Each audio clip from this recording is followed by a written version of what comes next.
ನಮಸ್ಕಾರ ಫ್ರೆಂಡ್ಸ್, ಇಂದಿನ ಪ್ರಮುಖ ಅಪ್ಡೇಟ್ಗಳಿಗೆ ಸ್ವಾಗತ. ಇಂದಿನ ವಿಡಿಯೋದಲ್ಲಿ ಗೃಹಲಕ್ಷ್ಮಿ ಯೋಜನೆಯ ಪಾವತಿಯ ಬಗ್ಗೆ ದೊಡ್ಡ ಅಪ್ಡೇಟ್ ಬರುತ್ತಿದೆ.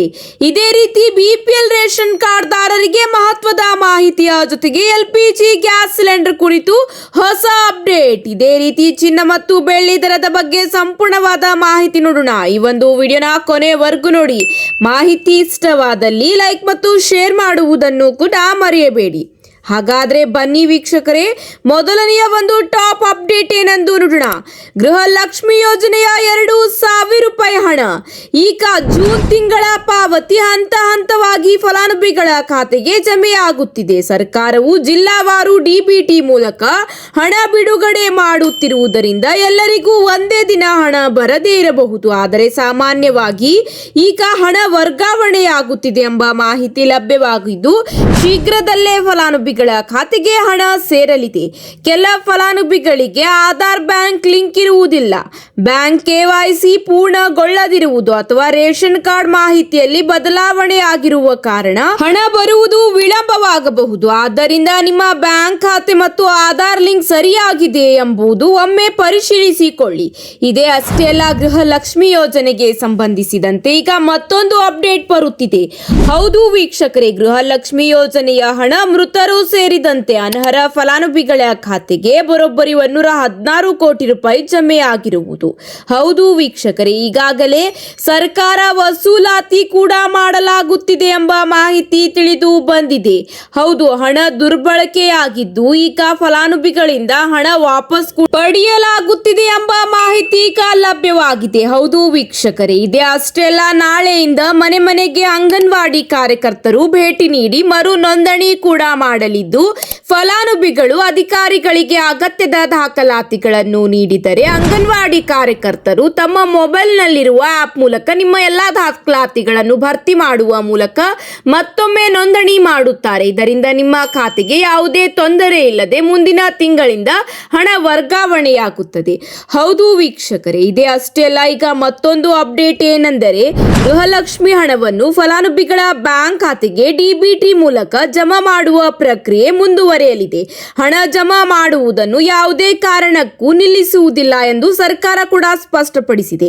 ಇದೇ ಅವಧಿಯಲ್ಲಿ ಮೃತ ಫಲಾನುಭವಿಗಳ ಬ್ಯಾಂಕ್ ಖಾತೆಗಳನ್ನು ಪತ್ತೆ ಹಚ್ಚುವ ಕಾರ್ಯ ಕೂಡ ನಡೆಯಲಿದೆ. ಅಂದರೆ ಅನರ್ಹರ ಕಾರ್ಡ್ಗಳನ್ನು ರದ್ದು ಮಾಡಲಾಗುವುದು. ಬಿಪಿಎಲ್ ಕಾರ್ಡ್ ಮತ್ತು ಎಪಿಎಲ್ ಕಾರ್ಡ್ಗಳ ಅರ್ಹತೆಯ ಆಧಾರದ ಮೇಲೆ ಫಲಾನುಭವಿಗಳಿಗೆ ಈಗ ಗೃಹಲಕ್ಷ್ಮಿ ಯೋಜನೆಯ ಹಣ ಸಿಗಲಿದೆ.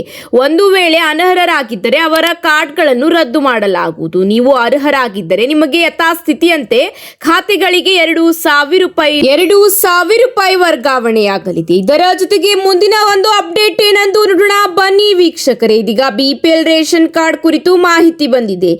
ರಾಜ್ಯ ಸರ್ಕಾರದಿಂದ ಬಿಪಿಎಲ್ ಹಾಗೂ ಅಂತ್ಯೋದಯ ಕಾರ್ಡ್ ಪರಿಶೀಲನೆ ಮುಂದುವರೆದಿದೆ. ಅನರ್ಹ ಕಾರ್ಡ್ಗಳನ್ನು ಗುರುತಿಸಿ ಕ್ರಮ ಕೈಗೊಳ್ಳುವ ಪ್ರಕ್ರಿಯೆ ನಡೆಯುತ್ತಿದೆ. ಅರ್ಹ ಫಲಾನುಭವಿಗಳು ತಮ್ಮ ದಾಖಲಾತಿಗಳನ್ನು ಸರಿಯಾಗಿರುವುದನ್ನು ಖಚಿತಪಡಿಸಿಕೊಳ್ಳುವುದು ಒಂದು ಸಲ ಉತ್ತಮ ಎಂದು ಸರ್ಕಾರ ತಿಳಿಸಿದೆ. ಹೌದು ವೀಕ್ಷಕರೇ, ರಾಜ್ಯ ಸರ್ಕಾರ ಈಗ ಬರೋಬ್ಬರಿ ಮತ್ತೆ 14 ಲಕ್ಷ ಕಾರ್ಡ್ಗಳನ್ನು ಅನರ್ಹ ಎಂದು ಘೋಷಣೆ ಮಾಡಿದೆ. ಇದರಿಂದ ಈಗ ಅನರ್ಹ ಕಾರ್ಡ್ಗಳನ್ನು ಮತ್ತೆ ರದ್ದುಪಡಿಸಿದೆ ಆಹಾರ ಇಲಾಖೆ. ಒಂದು ವೇಳೆ ನೀವು ಅರ್ಹತೆ ಇದ್ದರೂ ನಿಮ್ಮ ಕಾರ್ಡ್ ಏನಾದರೂ ರದ್ದಾಗಿದ್ದರೆ ನಿಮ್ಮ ಹತ್ತಿರದ ತಹಶೀಲ್ದಾರ್ ಕಚೇರಿಗೆ ಭೇಟಿ ನೀಡಿ ಅಗತ್ಯದ ದಾಖಲಾತಿಯೊಂದಿಗೆ ಮತ್ತೊಮ್ಮೆ ಅರ್ಜಿ ಸಲ್ಲಿಸಿದರೆ 15 ದಿನಗಳ ಒಳಗಾಗಿ ಮತ್ತೆ ನಿಮಗೆ ಕಾರ್ಡ್ ಅನ್ನು ವಾಪಸ್ ನೀಡಲಾಗುತ್ತದೆ. ಹೌದು ವೀಕ್ಷಕರೇ, ಅಧಿಕಾರಿಗಳು ನಿಮ್ಮ ಎಲ್ಲಾ ದಾಖಲಾತಿಗಳನ್ನು ಮತ್ತೊಮ್ಮೆ ಪರಿಶೀಲಿಸುತ್ತಾರೆ. ಪರಿಶೀಲಿಸಿದ ನಂತರ ನೀವು ಅರ್ಹರಾಗಿದ್ದರೆ ಮತ್ತೆ ನಿಮಗೆ ಬಿಪಿಎಲ್ ಕಾರ್ಡ್ ಸಿಗುತ್ತದೆ ಮತ್ತು ಬಿಪಿಎಲ್ ಕಾರ್ಡ್ ನಿಂದ ಬರುವ ಎಲ್ಲಾ ಯೋಜನೆಯ ಸೌಲಭ್ಯ ಕೂಡ ನಿಮಗೆ ಸಿಗಲಿದೆ. ಇದೇ ರೀತಿ ಮುಂದಿನ ತಿಂಗಳಿಂದ ಬಡವರಿಗೆ ಅಂದರೆ ಅನ್ನಭಾಗ್ಯ ಯೋಜನೆಯ ಫಲಾನುಭವಿಗಳಿಗೆ ಇಂದಿರಾ ಕಿಟ್ ಯೋಜನೆಯ ಭಾಗ್ಯ ಕೂಡ ಈಗ ಸಿಗಲಿದೆ ಎಂಬ ಮಾಹಿತಿ ಲಭ್ಯವಾಗಿದೆ. ಇದೀಗ ಎಲ್ಪಿಜಿ ಗ್ಯಾಸ್ ಸಿಲಿಂಡರ್ ಕುರಿತು ಹೊಸ ಅಪ್ಡೇಟ್. ಹೌದು, ಎಲ್ಪಿಜಿ ಸಿಲಿಂಡರ್ ಖರೀದಿಸುವ ಗ್ರಾಹಕರು ಪ್ರಸ್ತುತ ನಿಮ್ಮ ನಗರದಲ್ಲಿ ತಾಜಾ ದರವನ್ನು ಪರಿಶೀಲಿಸಿ ಬುಕ್ ಮಾಡಿಕೊಳ್ಳುವುದು ಉತ್ತಮ. ಇದೇ ಅಷ್ಟೇ ಅಲ್ಲ, ಸಬ್ಸಿಡಿ ಪಡೆಯುತ್ತಿರುವ ಉಜ್ವಲ ಯೋಜನೆಯ ಫಲಾನುಭವಿಗಳು ನಿಮ್ಮ ಬ್ಯಾಂಕ್ ಖಾತೆಗೆ ಸಬ್ಸಿಡಿ ಮೊತ್ತ ವರ್ಗಾವಣೆ ಆಗಬೇಕೆಂದರೆ ಇದೇ ತಿಂಗಳ ಅಂತ್ಯದೊಳಗಾಗಿ ಈ ಕೆವೈಸಿ ಪ್ರಕ್ರಿಯೆಯನ್ನು ಕಡ್ಡಾಯಗೊಳಿಸಲಾಗಿದೆ. ಒಂದು ವೇಳೆ ಈ KYC ಪ್ರಕ್ರಿಯೆಯನ್ನು ನೀವು ಅತಿ ಶೀಘ್ರದಲ್ಲೇ ಮಾಡಿಸಿಕೊಳ್ಳಿಲ್ಲ ಅಂದರೆ ನಿಮ್ಮ ಸಬ್ಸಿಡಿ ಮೊತ್ತವು ನಿಮ್ಮ ಬ್ಯಾಂಕ್ ಖಾತೆಗೆ ವರ್ಗಾವಣೆಯಾಗುವುದಿಲ್ಲ, ಅದನ್ನು ತಡೆ ಹಿಡಿಯಲಾಗುವುದು ಎಂಬ ಮಾಹಿತಿ ಲಭ್ಯವಾಗಿದೆ. ಇದರ ಜೊತೆಗೆ ಈಗ ಮತ್ತೊಂದು ಅಪ್ಡೇಟ್ ಏನೆಂದು ನೋಡೋಣ ಬನ್ನಿ ವೀಕ್ಷಕರೇ. ಆಭರಣ ಪ್ರಿಯರಿಗೆ ಈಗ ಮತ್ತೆ ಗುಡ್ ನ್ಯೂಸ್ ಬಂದಿದೆ. ಮದುವೆ ಹಾಗೂ ಇತರೆ ಶುಭ ಸಮಾರಂಭಗಳ ಒಡವೆ ಮಾಡಿಸಲು ಯೋಚಿಸುತ್ತಿದ್ದರೆ ಈಗ ನಿಮಗೆ ಗುಡ್ ನ್ಯೂಸ್ ಬಂದಿದೆ. ಹೌದು, ಬೆಳ್ಳಿ ಮತ್ತು ಚಿನ್ನದ ದರದಲ್ಲಿ ಈಗ ಇಳಿಕೆ ಕಂಡು ಬಂದಿದೆ. ಹಾಗಾದರೆ ಇಂದಿನ ದರದ ಬಗ್ಗೆ ಸಂಪೂರ್ಣವಾದ ಮಾಹಿತಿ ನೋಡೋಣ ಬನ್ನಿ ವೀಕ್ಷಕರೇ. 22 ಕ್ಯಾರೆಟ್ ಚಿನ್ನದ ಬೆಲೆ 1 ಗ್ರಾಂಗೆ 13,110 ರೂಪಾಯಿ ಆಗಿದೆ. ಇದೇ ಅಷ್ಟೆಲ್ಲ 10 ಗ್ರಾಂ ಚಿನ್ನದ ಬೆಲೆ 1,31,100 ರೂಪಾಯಿ ನಿಗದಿಯಾಗಿದೆ.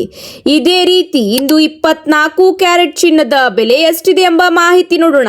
1 ಗ್ರಾಂಗೆ 14,302 ರೂಪಾಯಿ, 10 ಗ್ರಾಂಗೆ 1,43,020 ರೂಪಾಯಿ ಎಂದು ದಾಖಲಾತಿಯಾಗಿದೆ.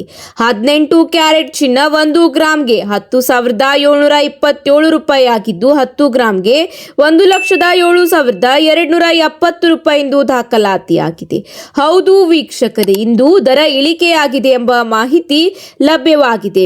ಇದೇ ರೀತಿ ಇಂದು ಬೆಳ್ಳಿಯ ಮಾಹಿತಿ ನೋಡುವುದಾದರೆ 1 ಗ್ರಾಂ ಬೆಳ್ಳಿಯ ಬೆಲೆ 240 ರೂಪಾಯಿ ಆಗಿದೆ. 1 ಕೆಜಿ ಬೆಳ್ಳಿಯ ಬೆಲೆ 2,40,000 ರೂಪಾಯಿ ಎಂದು ದಾಖಲಾತಿಯಾಗಿದೆ. ಹೌದು ವೀಕ್ಷಕರೇ, ಬೆಳ್ಳಿ ಬೆಲೆಯಲ್ಲೂ ಕೂಡ ಇಂದು ಇಳಿಕೆಯಾಗಿದೆ. ಖರೀದಿಸುವವರಿಗೆ ಇದು ಒಳ್ಳೆಯ ಸಮಯ ಎಂದು ತಜ್ಞರು ತಿಳಿಸುತ್ತಿದ್ದಾರೆ. ಹೌದು, ಈಗ ಸತತ 4-5 ದಿನಗಳಿಂದ ಚಿನ್ನ ಮತ್ತು ಬೆಳ್ಳಿ ದರದಲ್ಲಿ ಇಳಿಕೆ ಕಂಡು ಬರುತ್ತಿದ್ದು ಖರೀದಿದಾರರಿಗೆ ಇದು ಒಳ್ಳೆಯ ಸಮಯವಾಗಿದೆ. ಹಾಗಾದರೆ ವಿವಿಧ ನಗರಗಳಲ್ಲಿ 22 ಕ್ಯಾರೆಟ್ ಚಿನ್ನದ ಬೆಲೆ 1 ಗ್ರಾಂಗೆ ಎಷ್ಟಿದೆ ಎಂದು ನೋಡೋಣ ಬನ್ನಿ ಸ್ನೇಹಿತರೆ. ಬೆಂಗಳೂರಿನಲ್ಲಿ 13,195 ರೂಪಾಯಿ ದಾಖಲಾತಿಯಾಗಿದ್ದರೆ ಚೆನ್ನೈನಲ್ಲಿ 13,370 ರೂಪಾಯಿ ಆಗಿದೆ. ಮುಂಬೈನಲ್ಲಿ 13,195 ರೂಪಾಯಿ, ದೆಹಲಿಯಲ್ಲಿ 13,210 ರೂಪಾಯಿ ಆಗಿದೆ. ಇದೇ ರೀತಿ ಕೇರಳದಲ್ಲಿ 13,195 ರೂಪಾಯಿ ದಾಖಲಾತಿಯಾಗಿದೆ. ಇದೇ ರೀತಿ ವಿವಿಧ ನಗರಗಳಲ್ಲಿ 1 ಕೆಜಿ ಬೆಳ್ಳಿಯ ಬೆಲೆ ಎಷ್ಟಿದೆ ಎಂದು ನೋಡೋಣ ಬನ್ನಿ ಸ್ನೇಹಿತರೆ. ಬೆಂಗಳೂರಿನಲ್ಲಿ 2,40,000 ರೂಪಾಯಿ ಇದ್ದರೆ ಚೆನ್ನೈನಲ್ಲಿ 2,45,000 ರೂಪಾಯಿ ದಾಖಲಾತಿಯಾಗಿದೆ. ಮುಂಬೈ ಮತ್ತು ದೆಹಲಿ ಮತ್ತು ಕೋಲ್ಕತ್ತಾದಲ್ಲಿ 2,40,000 ರೂಪಾಯಿ ಇದ್ದರೆ ಭುವನೇಶ್ವರ ಮತ್ತು ಕೇರಳದಲ್ಲಿ 2,45,000 ರೂಪಾಯಿ ಎಂದು ಬೆಳ್ಳಿಯ ಬೆಲೆ ದಾಖಲಾತಿಯಾಗಿದೆ.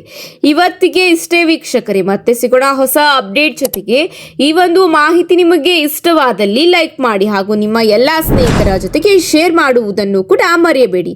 ಮತ್ತೆ ಸಿಗೋಣ ಹೊಸ ಅಪ್ಡೇಟ್ ಜೊತೆಗೆ. ಧನ್ಯವಾದಗಳು.